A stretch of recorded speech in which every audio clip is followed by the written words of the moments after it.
Hello, hi, నమస్కారం అండి. First time మన ఛానల్ చూస్తున్న అభ్యర్థులు అందరూ మన ఛానల్ లైక్ చేసి సబ్స్క్రైబ్ చేసి, కొత్త వ్యక్తులైతే మీ ఫ్రెండ్స్కి షేర్ చేసి మన ఛానల్ని ముందుకు తీసుకెళ్ళాలని కోరుతున్నాం. ఇక్కడ ఏపీలో ఉచిత బస్సు ప్రయాణం ఎప్పటి నుంచి అనేది మనము ఈ వీడియోలో తెలుసుకుందాం. ఫ్రీ బస్సు ఆ రోజు నుంచి అని మంత్రి రాంప్రసాద్ గారు మీడియా ముందు క్లారిటీగా ఇచ్చారు. అది ఈ మంత్ చివరిలోగా తుది నిర్ణయం తీసుకుంటామని మనకి వారు ఇచ్చారు. దానికి కావాల్సిన అర్హతలు ఏంటని ఆంధ్రప్రదేశ్లో ఉచిత బస్సు ప్రయాణం పథకం ముఖ్య లక్షణం. ఈ పథకం కింద రాష్ట్రంలోని మహిళలు మరియు ట్రాన్స్జెండర్లు రాష్ట్ర ఆర్టీసీ బస్సులు ఉచితంగా ప్రయాణించవచ్చు. APSRTC Palle Velugu express, non AC బస్సులు, మెట్రో నాన్ ఏసీ బస్సులు ఉచిత ప్రయాణానికి అనుమతి ఉంది అని ఇక్కడ ఇచ్చారు. మహిళలు, బాలికలు మరియు ట్రాన్స్జెండర్లకు ఈ పథకానికి అర్హులని పథకంలో మెన్షన్ చేశారు. ఈ పథకం AC, non AC, super luxury, star line, sleeper మరియు ఇతర ఏసీ సేవలను వర్తించదు. ప్రయోజనాలకు వర్తించదని అక్కడ మెన్షన్ చేశారు.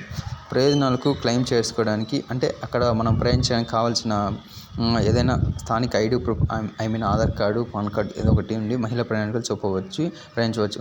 పైన పేర్కొన్న అంశాలు ప్రాథమికంగా ఉన్న సమాచారం ప్రకారం ఈ నెల చివరిలోగా నిర్ణయం తీసుకుంటారని మనకి ఇచ్చిన అప్డేట్ న్యూస్ అండి. ఈ నెల 24 నుండి కేబినెట్ సమావేశాలు, అసెంబ్లీ సమావేశాలు మనకి ఇక్కడ జరుగుతున్నాయని, ఇటువైపు తుది నిర్ణయం చంద్రబాబు నాయుడు గారు తీసుకున్నారని ఇక్కడ మన మంత్రి రాంప్రసాద్ గారు క్లారిటీ ఇచ్చారు.